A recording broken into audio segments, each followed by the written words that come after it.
Olá, seja muito bem-vindo ao canal 7 de Teologia. Aqui é o pastor Sérgio Lenz e mais uma vez nós vamos estudar assuntos relacionados à Bíblia Sagrada, à teologia e hoje especificamente é sexta-feira. E sexta-feira, aqui no canal 7 de Teologia, será dedicada a partir de hoje exclusivamente para estudarmos a lição da Escola Bíblica Dominical, que vai acontecer no próximo domingo, ou seja, daqui a 2 dias. Então, você vai poder tirar algumas dúvidas e adiantar o texto, e adiantando o texto estudado no próximo domingo, você já pode chegar lá na sua escola e dizer para o professor: olha, eu já estudei lá no canal 7 de Teologia, eu quero tirar algumas dúvidas, até porque a proposta aqui não é passarmos uma hora falando, mas passarmos por cima da lição com pequenos detalhes que são importantes para o nosso dia a dia. Mas antes de começarmos a lição propriamente dita, é bom lembrar a você o quanto é importante para nós criadores de conteúdo que você se inscreva no canal. E se você já está inscrito, a nossa gratidão pelo seu carinho. Agora, é importante que, se você se inscreveu, você compartilhe. Mande aí com o botão de compartilhamento para o máximo de conhecidos possíveis, porque isso fortalece o nosso trabalho. E assista até o final, né? Para que o conteúdo realmente seja devidamente aproveitado. E se gostou, deixa aquele botãozinho de like lá prontinho para apertar e comenta, faz aí o seu comentário. Nós queremos o seu engajamento para que você possa participar aí, quem sabe criamos um fórum de discussões acerca do tema ora estudado. Dito isto, vamos para a lição de número 8, que será lecionada no próximo 21 de maio de 2023. E o texto da lição você está vendo aí já no print da tela, que é a importância da paternidade na vida dos filhos. E o texto áureo é bem interessante porque ele parece-nos que é mais uma lapada nos papais, que está em Efésios 6:4, que diz o texto: e vós, pais, não provoqueis a ira a vossos filhos, mas criai-os na doutrina e admoestação do Senhor. Pois bem, partindo da verdade prática desta lição, que vai nos trazer que o padrão divino para a criação dos filhos, quando é negligenciado, naturalmente sobrevêm consequências terríveis. E o texto que vai ser utilizado na leitura bíblica em classe são dois textos clássicos de história da vida de Eli e também da vida de Samuel. Naturalmente não é uma biografia da vida desses dois grandes homens, um sacerdote e um profeta, ou dois profetas e sacerdotes, mas é mais a sua relação com os seus filhos. E tanto os filhos de Eli quanto os filhos de Samuel não foram bem-sucedidos ministerialmente para sucederem os seus pais e poderem darem continuidade ao seu ministério. A lição ela vai ser subdividida em 3 tópicos, como estamos acostumados: a paternidade dentro da família, também os tipos de paternidade, especialmente os tipos extremistas, e aí ele vai trabalhar pelo menos 2 tipos extremistas, e o fracasso de 2 pais relapsos com os seus filhos. Perceba que a partir do primeiro ponto, a paternidade dentro da família, ele vai trabalhar então 3 subtópicos. A primeira família, falando de Adão e Eva e os seus filhos, depois a falta de autoridade no lar, que vai trabalhar a vida do relacionamento entre Eli, Samuel e os seus filhos, e depois os problemas da paternidade ausente. Bom, o mundo que nós vivemos, a sociedade consumista e cada vez mais desapegada aos freios da moral, à ética cristã, aos valores familiares, aos bons costumes, aliás, pelo contrário, todos os viés políticos da realidade, eles procuram batalhar contra a família tradicional. Eles entendem que a família tradicional é um mal a ser extirpado, e isso já vem desde a Revolução Socialista lá na Rússia, no século passado, e acabou caminhando por muitas nações ao redor do globo. E você sabe o que acontece quando a família tradicional é atacada. Acontece que em pontos isolados isso não faz muita diferença, mas quando uma sociedade inteira ela sucumbe à destruição da família, a ruína é completa, porque os pilares de uma sociedade são a família, a igreja e uma boa religião moral. Mas é interessante que quando nós vamos lá para a antiguidade, começamos em Adão e Eva, nós percebemos que o defeito dos pais foram impressos no caráter dos filhos. No caso de Adão e Eva, que tiveram os primeiros 2 filhos registrados pela Bíblia, Caim e Abel, você vai encontrar em Caim essa dificuldade de ser verdadeiro, de ser honesto, de ser alguém relacionável, de fácil relação. Pelo contrário, há um egoísmo já latente, marcado na alma de Caim, e o restante, que você sabe, é pura história. E aí, quando nós vamos para o segundo subponto, que é a falta de autoridade no lar, ele vai trabalhar a partir daí, então, a história tanto de Eli, do sacerdote profeta Eli, também como Samuel. Vejam, eles eram homens que exerciam autoridade nos seus dias. Eles eram bem vistos pelo povo e naturalmente usados por Deus em todo o seu trabalho, em toda a obra da sua chamada. Mas a lição vai trabalhar aquela velha máxima que diz que nenhum sucesso na vida compensa a perda da família. E é isso que precisamos ter em mente.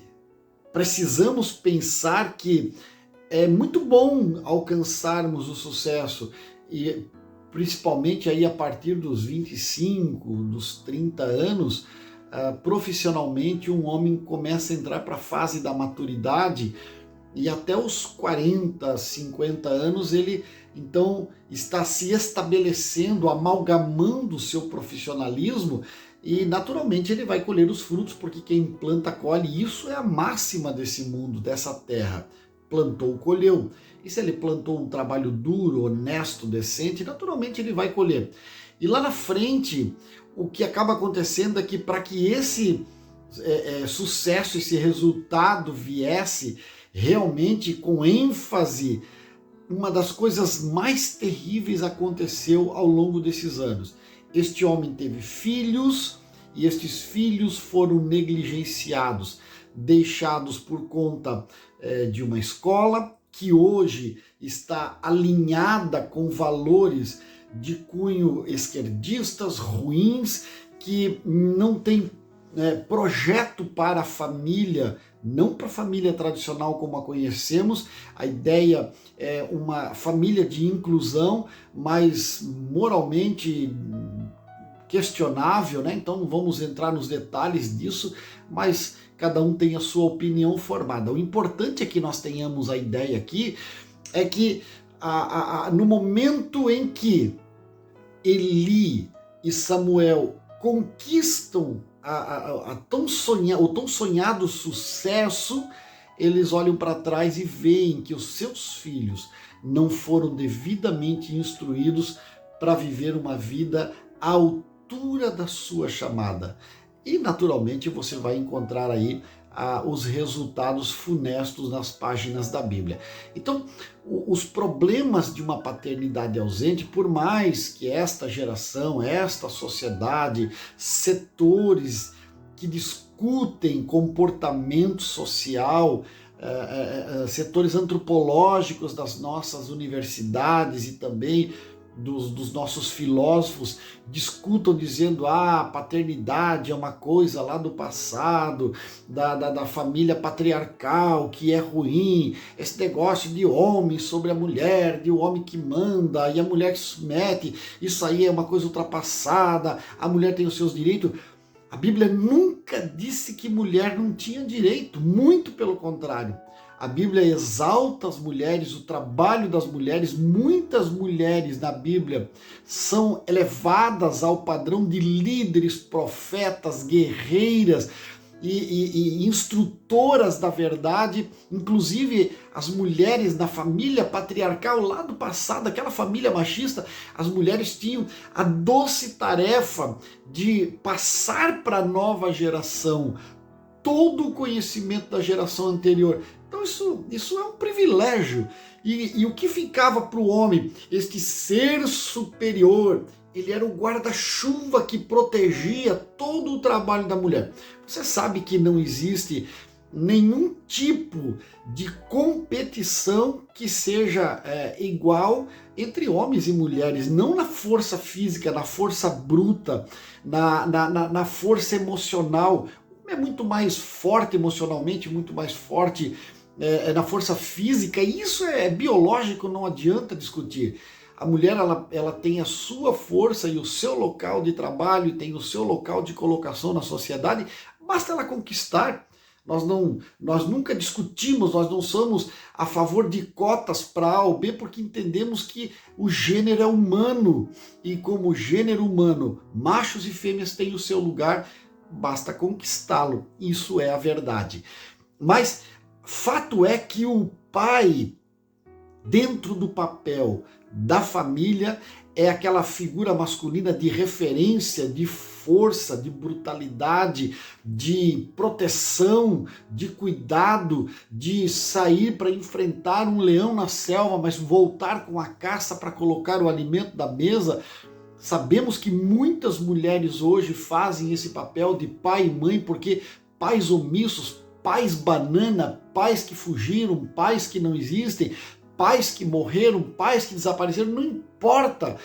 O fato é que a ausência dos pais tem tornado muitas mulheres pais e mães, e uma salva de palmas para estas mulheres. Mas entenda que, queiramos ou não, a ausência da figura paterna trará consigo muitos problemas lá no futuro para estes jovens, para essas crianças que estão crescendo com esta ausência.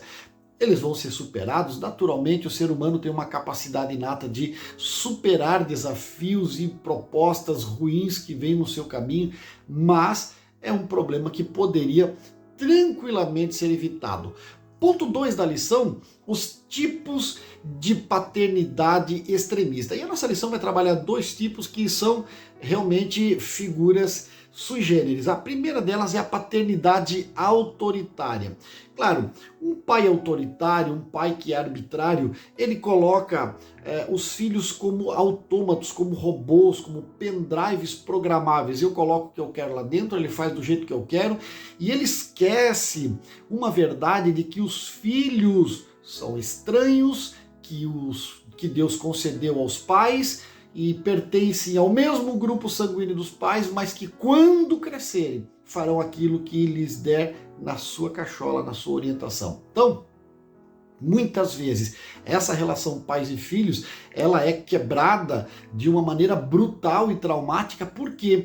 Porque os pais pensam, e todo pai, quando é pai de primeira viagem, ele pensa que vai orientar o seu filho, sua filha, dentro do caminho que ele escolher. Ele pode orientar, ele pode ensinar, ele pode preparar esse caminho, mas o filho, a filha só vai trilhar se desejar. Entenda isso, porque muitas vezes nós programamos o sul e eles querem o norte, nós programamos as praias, eles querem as montanhas, e nós não vamos poder fazer nada quanto a isso. Então, um pai autoritário, ele vai criar rancor, ele vai criar traumas brutais dentro da alma dessa criança, e esse jovem que vai crescer, ele vai crescer odiando o pai. E é por isso que tem muitas pessoas que saem da igreja quando atingem a fase da juventude e não querem mais servir a Deus, porque Deus representa a paternidade, Deus representa um pai. E um pai que está na sua mente, na sua memória, como algo autoritário, brutal, sem consciência, sem amor,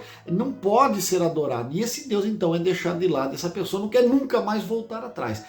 Mas a lição também vai tratar a paternidade permissiva, que é aquele pai banana, que dá tudo que o filho quer, que o filho com 2 anos de idade sobe no seu colo, mete a mão na sua cara, morde a sua orelha, arranca a pálpebra, faz o que quiser. E esse tipo de pai também é um pai muito ruim, porque o pai permissivo, ele parece nos ser muito semelhante à história de Eli e de Samuel, que não tiveram a atenção devida para olhar para os seus filhos e ver o que é que estava se criando. No mínimo se vocês não querem fazer da maneira certa, o sacerdócio é isso, ele tem regras, se vocês não querem servir a Deus desse jeito, então saem e vão procurar o caminho de vocês, vão plantar batata, vão vender coco na esquina, vão vender balinha no sinaleiro, mas não fiquem aqui não é o lugar para vocês. Então tome uma decisão, ou sirva a Deus ou não sirva, ou seja quente ou seja frio, morno não vai dar. Mas foram pais permissivos, que deixaram, lá na frente tudo vai ver, tudo vai dar certo. E aí o sábio Salomão, a nossa lição vai dizer que ele diz o seguinte: visto como se não executa logo juízo sobre a má obra, por isso o coração dos filhos dos homens está inteiramente disposto para praticar o juízo. Ou seja, ele está dizendo para nós o seguinte: nem sempre a colheita vem na hora. Quem planta uma tâmara não vai comer tâmara. Quem planta uma tamareira vai deixar para que o próximo coma essa tâmara. A tâmara leva 80 anos para frutificar. Então quem planta provavelmente não vai comer da mesma. Assim, muitos pecados, muitas atitudes, muitas ações não vêm na hora, a resposta não vem, mas lá na frente, né? Lá na frente, ou não na minha geração, mas na geração dos meus filhos, pode ser que aconteça que venha a colheita dessa semeadura muito ruim. Então depois ele vai tratar na lição ainda o terceiro subtópico desse segundo ponto. Ele criou os filhos para se tornarem profanos, e aí nós sabemos o resultado. Terceiro tópico da nossa lição, o fracasso de 2 pais relapsos. E aí nós vamos ver o primeiro ponto, que é omisso para com os filhos. Então, quando a Bíblia chega ao ponto de dizer que os filhos de Eli eram filhos de Belial, e está querendo dizer alguma coisa como muito ruim, né? uma coisa que não presta, alguma coisa que é rejeitado, que faz parte do mal. Se a Bíblia diz, é porque era ruim mesmo. E Eli não teve a capacidade de ir lá e ver, puxa vida, estão falando mal de vocês, então sai daqui. Não, ele disse: meus filhos, estão falando mal de vocês estão falando, não é bom. Aquele pai que vai deixando, aquele pai que anda com a marcha engatada, com o freio de mão puxado. E esse pai relapso, ele verá a ruína dos seus filhos. Não tenha dúvida quanto a isso, a história mostra para nós. O segundo subtópico é a isenção de responsabilidade de Eli e Samuel para com seus filhos. Sem que esse sacerdote exercesse autoridade em casa, seus filhos se tornaram vulneráveis. Meu irmão, é muito mais do que perder filhos, é muito mais do que olhar a história e ver que esses moços se perderam e morreram e foram execrados da presença do Senhor. É uma questão de deixar os filhos na vulnerabilidade. Papai, você já orou pelo seu filho hoje? Mamãe, você já fez uma ligação dizendo: papai e mamãe te ama, estamos aqui contando com o teu momento com Deus, com a tua chamada com Deus, com a tua experiência com Deus, porque água mole em pedra dura, tanto bate até que fura, não é isso? Bom, ele termina então essa lição dizendo: os pais são exortados a ensinar os filhos, conversando com eles, orientando-os para a vida. O líder que tem consciência de que seu ministério começa na sua casa será abençoado e colherá frutos por ter uma família que serve ao Senhor. Os extremos precisam ser evitados e os filhos precisam da repreensão que deve ser feita com amor e cuidado. Deus espera que os pais estejam presentes na formação dos filhos. Trabalhe, estude, corra atrás do seu futuro, dos seus sonhos, persiga os seus objetivos, mas leve a sua família consigo. Quando Moisés estava saindo do Egito com o povo, houve um momento que Faraó disse: então vão só vocês, vão lá os homens. Não, ele disse, nós iremos com as nossas crianças, com os nossos animais, com as nossas esposas, com tudo que é nosso, nenhuma unha deixaremos para trás. E é isso que nós temos que lutar para que nenhuma unha dos nossos filhos fiquem para trás, lutar pela salvação dos nossos filhos, lutar pela vida profissional, emocional, amorosa, financeira, porque, segundo alguém disse que o ser humano tem impresso em seu DNA apenas 2 objetivos. Um deles é viver para sempre e o outro é passar para a próxima geração a sua descendência. Viver para sempre, já sabemos que não vamos viver. Claro, tem a questão de ser como salvo, ser transformado, ser arrebatado e morar um dia com Jesus por toda a eternidade. Isso é uma outra questão. Estamos falando de corpo humano, DNA, material humano, material físico. Esse material já sabemos que ele vai ser queimado, não tenha dúvida. Ele vai virar pó, porque do pó veio e por pó voltará. Então, o primeiro ponto está descartado. Então, resta o segundo objetivo: passar para frente o nosso conhecimento adquirido. Quando diziam no passado que um homem só é homem, só seria homem quando plantasse uma árvore, escrevesse um livro e fizesse um filho, a ideia é isso, deixar algo para a posteridade. O que você está preparando para deixar para a posteridade? Comece dentro de casa com a sua família. Um forte abraço, eu te vejo segunda-feira aqui no canal 7 de Teologia com mais uma palavra da parte de Deus. E afinal de contas, vamos confiar nele porque ele ainda é o maior, o melhor e o mais fiel companheiro.